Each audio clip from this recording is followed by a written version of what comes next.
আবু দাউদ 4800 নম্বর হাদিসে আবু উমামা রাদিয়াল্লাহু আনহু তিনি বলেন, রাসূল মুহাম্মদ সাল্লাল্লাহু আলাইহি ওয়াসাল্লাম বলতেছেন, যে ব্যক্তি ন্যায়সঙ্গত হওয়া সত্ত্বেও ঝগড়া পরিহার করে, তর্ক পরিহার করে, ন্যায়সঙ্গত একটা জিনিস বলেই যাচ্ছে ওটা ন্যায় নয়, আপনি ইচ্ছা করলে আর প্রতিবাদ করতে পারেন, তর্ক করতে পারেন, ঝগড়া করা।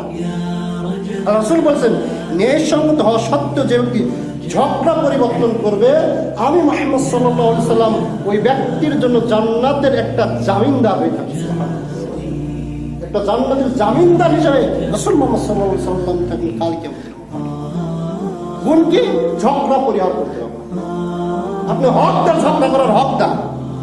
একটা লোক অন্যায় করে আমাকে মেরেছে, ওই ঝগড়া করার হকদার, তার সাথে অনেক ঝগড়া করতে পারি, তার সাথে তর্ক করতে পারি, কিন্তু আমি যদি বলি চুপ যদি থাকি, বিনিময় কি?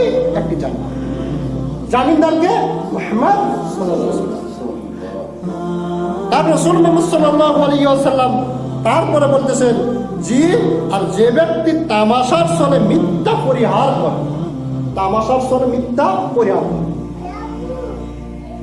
মনে করেন পাশাপাশি আমরা 10 জন 12 জন বসে আছি, একটা লোক পেশাব পায়খানা করার জন্য বাইরে চলে গেল, মোবাইল রেখে চলে গেছে।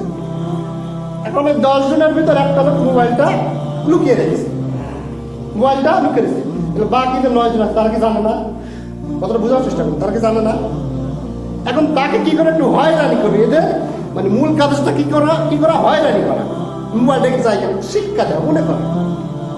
কারণ ওই লোকটি টেনশনে পড়েছে, মোবাইল কোথায় রাখলাম, এসে বলছে, ভাই দুস্থ এর মোবাইল রেখে গেছিলাম পাশে একদম জানি না। আমি কি জানি না? আসলে জানে না, জানে, উনি কিন্তু জানে যে মিথ্যা কথা বলবে।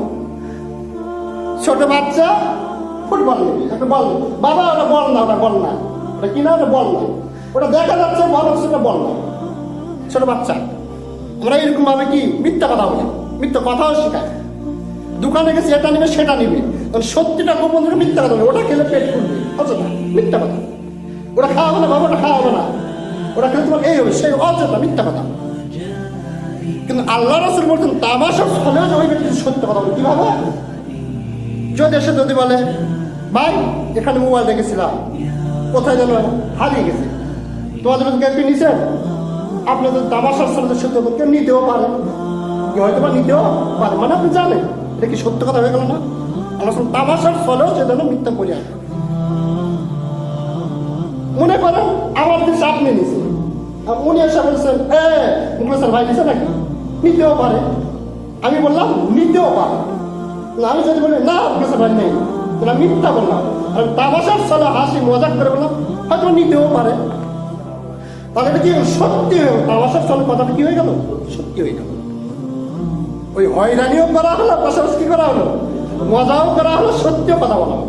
তাই রাসূল মুহাম্মদ সাল্লাল্লাহু আলাইহি ওয়াসাল্লাম বলেছেন, কোনো ব্যক্তি যদি তামাশার ছলেও যদি মিথ্যা যদি পরিহার করে, আমি মুহাম্মদ সাল্লাল্লাহু আলাইহি ওয়াসাল্লাম ওই ব্যক্তির জন্য জান্নাতের মাঝখানে একটা ঘরে জিম্মাদার হই।